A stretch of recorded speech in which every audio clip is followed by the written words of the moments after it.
Everyone welcome back to test yourself YouTube channel. आप सबको पता है हम 600 MCQ करंट अफेयर के कर रहे हैं। ये एक सीरीज है, तो इसके थ्रू हम पूरे अपने 12 महीने के करंट अफेयर को कंप्लीट करेंगे, जो कि इम्पोर्टेंट है BPSC, Bihar SI, Bihar SSC और अदर गवर्नमेंट एग्ज़ाम जिसमें भी करंट अफेयर पूछा जाता है। तो आप लोग वीडियो को पूरा देखिएगा बिना एक सेकंड स्किप किए हुए, क्योंकि ये आपके सिलेक्शन में एक गेम चेंजर साबित होगा। और अगर आपने वीडियो एक सेकंड भी स्किप किया मतलब आप अपने सिलेक्शन से एक कदम पीछे हो गए। तो हमें पीछे नहीं होना है, आगे बढ़ना है। तो आज हम करेंगे कुछ इम्पॉर्टेंट MCQ करंट अफेयर के, जो कि बहुत ही ज़रूरी हैं हमारे एग्ज़ाम्स के लिए। तो आइए शुरू करते हैं हम आज का अपना वीडियो। आप लोगों से उम्मीद करती हूँ कि आप लोग वीडियो को पूरा लास्ट तक देखिएगा, चैनल को सब्सक्राइब करिएगा और वीडियो को अपने दोस्तों में शेयर करिएगा। तो आइए शुरू करते हैं आज का पहला क्वेश्चन।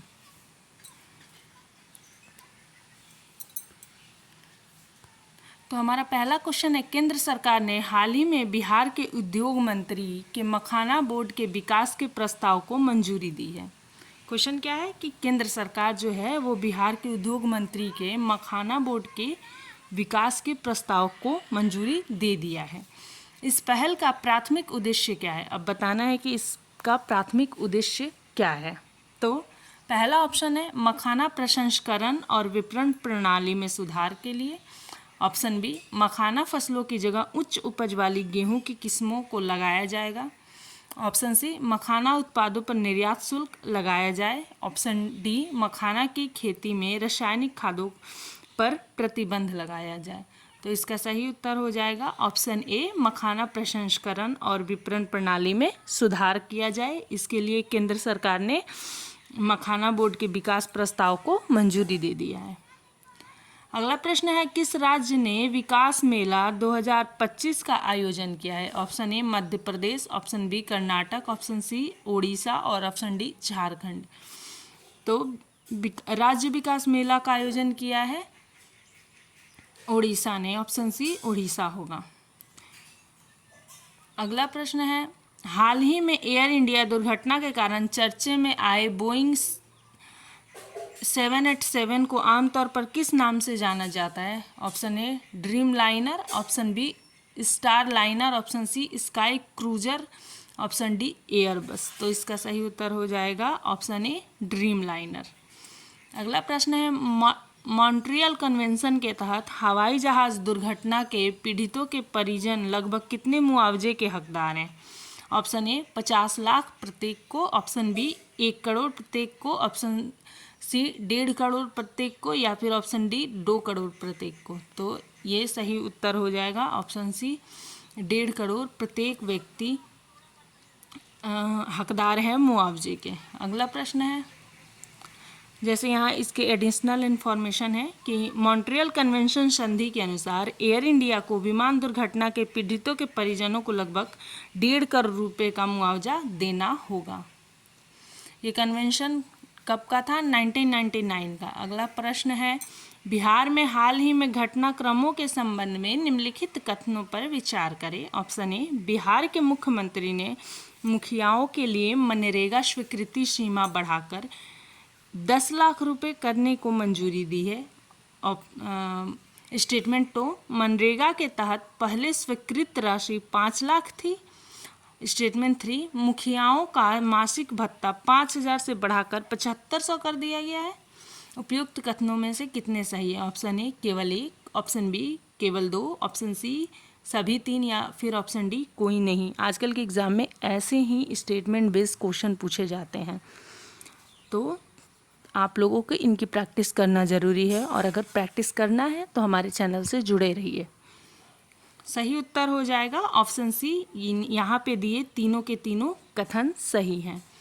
अगला प्रश्न है, हाल ही में किस इस इकाई को मासिक बिजली वायदा अनुबंधन शुरू करने के लिए सेबी की मंजूरी मिली है? Option A Bombay Stock Exchange, option B National Stock Exchange, option C Power Exchange India, option D IEX Indian Energy Exchange. तो इसका सही उत्तर हो जाएगा option B National Stock Exchange. अगला प्रश्न है 2025 तक शरणार्थियों के लिए संयुक्त राष्ट्र उच्चायुक्त कौन है? Option A Antonio Guterres, option B Filippo Grandi, option C Michelle Bachelet, option D Achim Steiner. तो सही उत्तर हो जाएगा option B Filippo ग्रांडी।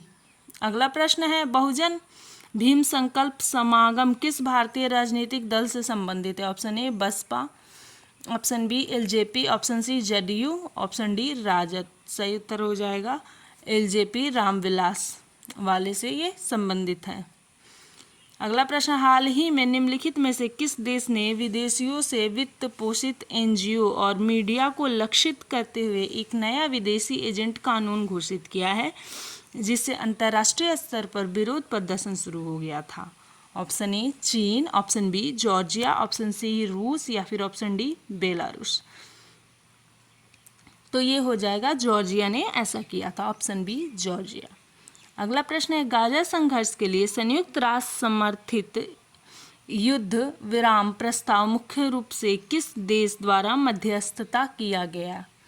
Option A United Kingdom, option B रूस, ऑप्शन सी संयुक्त राज्य अमेरिका, ऑप्शन डी फ्रांस। तो इसका सही उत्तर हो जाएगा ऑप्शन सी यूएसए, संयुक्त राज्य अमेरिका, ऑप्शन सी। अगला प्रश्न है हाल ही में आरबीआई के आंकड़ों के अनुसार भारत का विदेशी मुद्रा भंडार जून 2025 में किस मील के पत्थर के आंकड़े को छू लेगा? ऑप्शन ए 590 बिलियन, ये सब डॉलर में है तो 590 billion, option B 610 billion, option C 650 billion और ऑप्शन डी 690 बिलियन। तो इसका सही उत्तर हो जाएगा ऑप्शन सी 650 बिलियन डॉलर। अगला प्रश्न है भारत सरकार के प्रमुख मैक्रो इकोनॉमिक संकेतकों के लिए आधार वर्ष संशोधित करने का प्रस्ताव रखा है। इस संदर्भ में निम्नलिखित में से कौन सा कथन सही है? ऑप्शन ए जीडीपी आधार वर्ष 2011-12 से संशोधित कर 2022-23 किया गया, ऑप्शन बी सीपीआई आधार वर्ष को संशोधित कर 2023-24 करने का प्रस्ताव, ऑप्शन सी आईआईपी आधार वर्ष 2011-12 ही रहेगा, या फिर ऑप्शन डी सभी संकेतक 2025-26 आधार वर्ष में बदल जाएंगे। तो ये हो जाएगा ऑप्शन बी सीपीआई आधार वर्ष को संशोधित कर 2023-24 करने का प्रस्ताव। अगला प्रश्न है हाल ही में समाचारों में देखा गया शब्द पासेक्स किससे संबंधित है? तो ऑप्शन ए भारत और आसियान देशों के बीच डिजिटल वस्तुओं पर केंद्रित एक व्यापार समझौता, ऑप्शन बी भारत और किसी अन्य देश के बीच अंतर संचालन क्षमता में सुधार के लिए आयोजित एक संयुक्त नौसैनिक अभ्यास, ऑप्शन सी गृह मंत्रालय द्वारा शुरू की गई एक एआई संचालित पासपोर्ट प्रमाणीकरण प्रणाली, ऑप्शन डी प्राकृतिक आपदाओं के दौरान भारतीय वायुसेना द्वारा एक रणनीतिक एयरलिफ्ट ऑपरेशन। तो इसका सही उत्तर हो जाएगा पासेक्स जो है वो भारत और किसी अन्य देश के बीच अंतर संचालन क्षमता में सुधार के लिए आयोजित एक संयुक्त नौसैनिक अभ्यास है, ऑप्शन बी सही उत्तर होगा। अगला प्रश्न है निम्नलिखित में से कौन सा संगठन भारत में नागरिक विमान दुर्घटना की जांच के लिए जिम्मेवार है? ऑप्शन ए केंद्रीय जांच ब्यूरो, ऑप्शन बी नागरिक विमान महानिदेशालय, ऑप्शन सी भारतीय विमानपत्तन प्राधिकरण, ऑप्शन डी विमान दुर्घटना जांच ब्यूरो। तो सही उत्तर हो जाएगा ऑप्शन डी विमान दुर्घटना जांच ब्यूरो। अगला प्रश्न है केंद्रीय पर्यावरण मंत्रालय ने हाल ही में बिहार को कूपन के बदले प्लास्टिक या नगद योजना का सुझाव दिया है। इस प्रस्ताव का प्राथमिक उद्देश्य क्या है? ऑप्शन ए ग्रामीण क्षेत्रों में प्लास्टिक रिसाइकलिंग उद्योग को बढ़ावा देना, ऑप्शन बी कूपन या नगद प्रोत्साहन देकर प्लास्टिक कचरे के संग्रहण को प्रोत्साहित करना, ऑप्शन सी स्थानीय बाजारों में प्लास्टिक के उपयोग को प्रतिबंधित करना, ऑप्शन डी बायोडिग्रेडेबल प्लास्टिक बनाने के लिए सब्सिडी प्रदान करना। तो इसका सही उत्तर हो जाएगा ऑप्शन बी कूपन या नगद से लोगों को प्लास्टिक कचरे के संग्रहण को प्रोत्साहित करना। अगला प्रश्न निम्नलिखित में से कौन सा कथन परमाणु हथियारों के अप्रसार पर संधि के प्राथमिक उद्देश्य का सबसे अच्छा वर्णन करता है? ऑप्शन ए यह संधि राज्यों को रक्षात्मक उद्देश्यों के लिए परमाणु हथियार विकसित करने की अनुमति देती है। ऑप्शन बी, केवल परमाणु हथियार वाले राज्यों को किसी भी परिस्थिति में संधि से हटने की अनुमति है।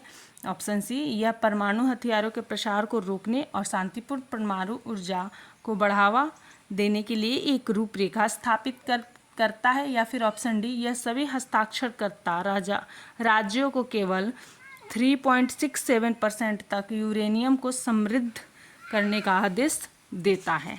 तो इसका सही उत्तर हो जाएगा ऑप्शन सी।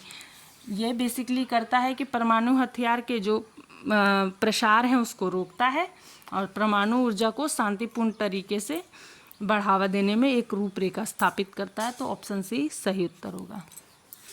अगला प्रश्न है, हाल ही में शुरू किए गए बिहार विचार यात्रा अभियान का लक्ष्य है। ऑप्शन ए, ग्रामीण विकास में ऐतिहासिक पर्यटन को बढ़ावा देना। ऑप्शन बी, 1 लाख से अधिक स्टार्टअप विचारों की पहचान करना और जमीनी स्तर के उद्यमियों का समर्थन करना। ऑप्शन सी, बाढ़ की तैयारी के लिए स्वयंसेवकों की भर्ती करना।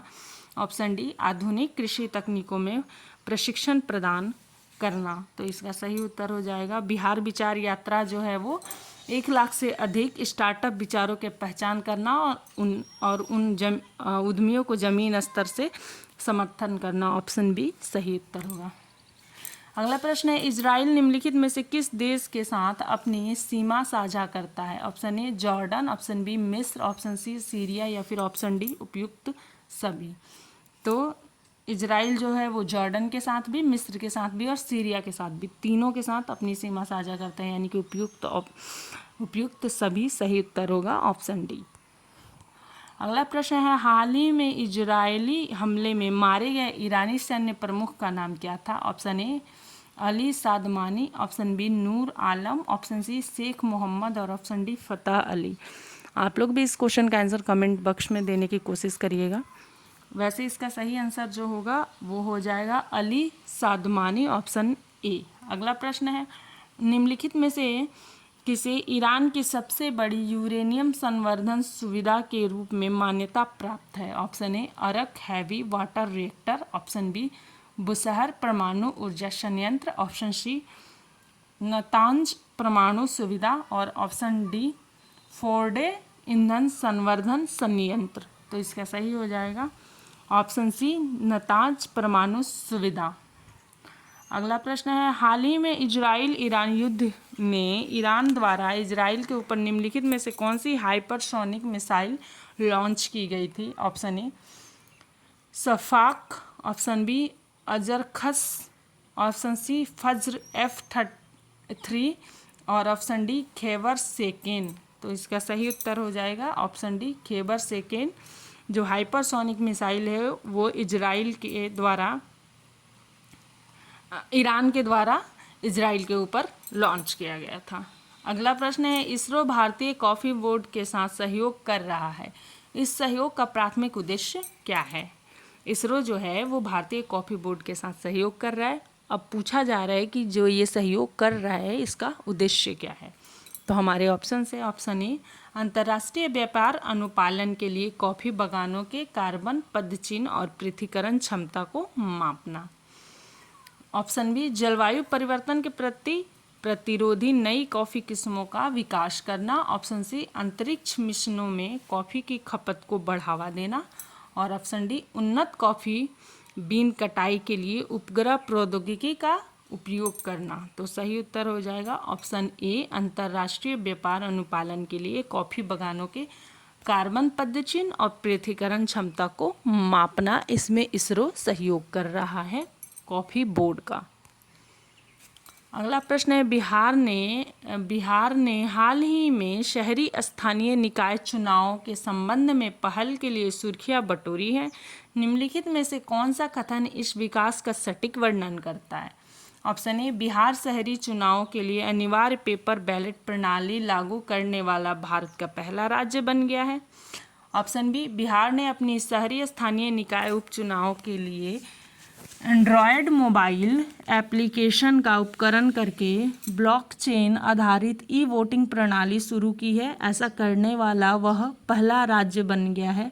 ऑप्शन सी, बिहार के राज्य चुनाव आयोग ने सभी पंचायत चुनावों के लिए वीवीपैट वीवीपैट